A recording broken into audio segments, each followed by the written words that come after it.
बदली हुई सास। एक इमोशनल कहानी। उमा आज सुबह से ही बड़ी तेजी से अपना काम निपटा रही थी। उसके पीछे की वजह भी काफ़ी खास थी। उसको पूरे 3 साल बाद अपने मायके जाने का मौका जो मिला था। काम करते वक्त वह काफ़ी रिलैक्स थी, क्योंकि सासू माँ ने उससे कहा था कि कुछ दिनों तक दीपा, जो कि उसकी ननंद थी, नहीं आने वाली है। उसकी यह एक नंद 100 के बराबर थी। उमा शादी करके जब घर आई थी तब दीपा को अपनी बहन की तरह प्यार करती थी, क्योंकि उसे खुद की कोई बहन नहीं थी। लेकिन कुछ ही हफ्तों में ही उसे पता चल गया था कि उसकी नंद किसी जेलर से कम नहीं है। हालांकि दीपा का ब्याह हो चुका था, लेकिन उसे अपने ससुराल वालों की किसी भी प्रकार की चिंता नहीं थी। उसका जब जी करता था वह अपने मायके चली आती और मायके वालों पर अपना हुक्म चलाती, खासकर अपनी भाभी पर। वही डिसाइड करती थी वहाँ पर क्या खाना पकेगा, कोई घूमने जाएगा कि नहीं, या जाएगा तो कहाँ जाएगा। दीपा ही थी जो हर बार उमा को किसी न किसी बहाने से अपने मायके जाने से रोक लेती थी। लेकिन आज का दिन कुछ अलग था, क्योंकि माँ के कहने पर दीपा के पति ने उसके मायके जाने का इंतजाम कर दिया था। ट्रेन की भी टिकट बुक हो चुकी थी। सारा काम खत्म करने के बाद उमा अपने पति के साथ अपना सामान लेकर घर के बाहर निकली ही थी कि सामने से दीपा आती हुई दिखाई दी। दीपा, जिसके मुंह पर बड़ी सी स्माइल और आंखों में चमक थी, वहीं दूसरी तरफ उमा की आंखों में उसको देखकर पानी आ गया था, जो बस आंसू के रूप में छलकना बाकी था। भैया भाभी के पास आकर दीपा ने कहा, क्यों भैया, कहाँ चले अपनी पत्नी के साथ? सैर सपाटा करने के लिए अपनी बहन को भूल गए क्या? दीपक ने कहा, कहीं सैर सपाटा करने नहीं, तुम्हारी भाभी को मायके छोड़ने जा रहा हूँ।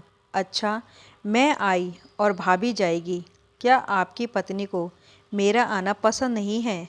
दीपा ने भाई भाभी को टोंट मारते हुए कहा।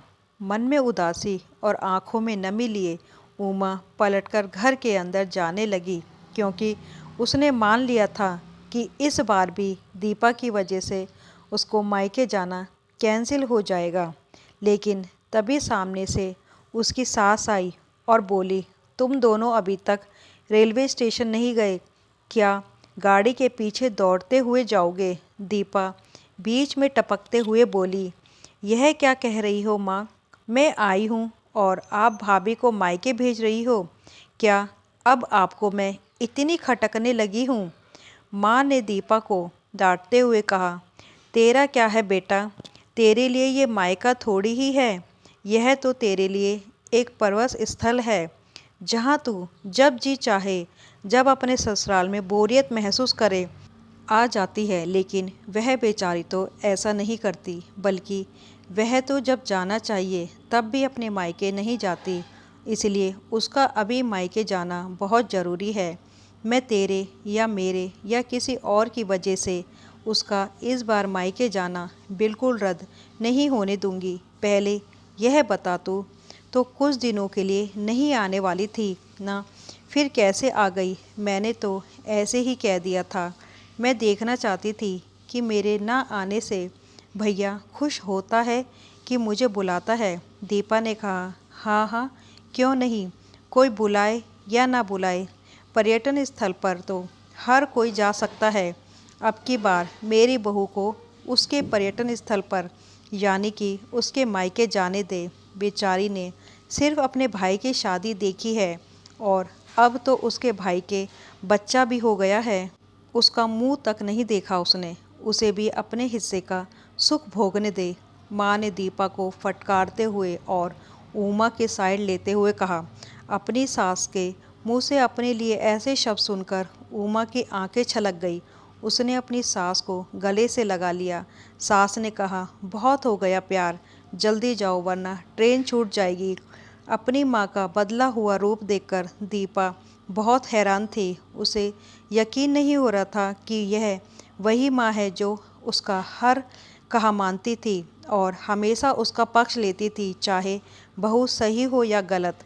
वही माँ अपने मन में अपनी उस दोस्त को धन्यवाद दे रही थी जो कुछ दिनों पहले उसके घर आई थी और कुछ दिन रही थी और जाते जाते उसकी आंखें खोल गई थी। सहेली ने उन्हें बताया था कि वह अपनी बेटी का मोह छोड़ दे, वरना अपने बहू और बेटे के मन में अपनी इज्जत खो देगी। बिना सोचे समझे, बिना अच्छे बुरे का विचार किए हर फैसला सिर्फ अपनी बेटी के हिसाब से लेना सही नहीं है। रेलवे स्टेशन पर ट्रेन के डिब्बे में बैठी उमा के चेहरे पर एक बहुत प्यारी मुस्कान थी, जिसे देखकर दीपक को महसूस हुआ कि यह वह प्यारी मुस्कान है जिसे उसने 3 सालों से देखी नहीं थी। सच ही तो है, मायका महिलाओं के लिए पर्यटन स्थल ही होता है जहां वह अपने ससुराल की सारी चिंताएं टेंशन भूलकर कुछ दिन आराम से रह सकती है।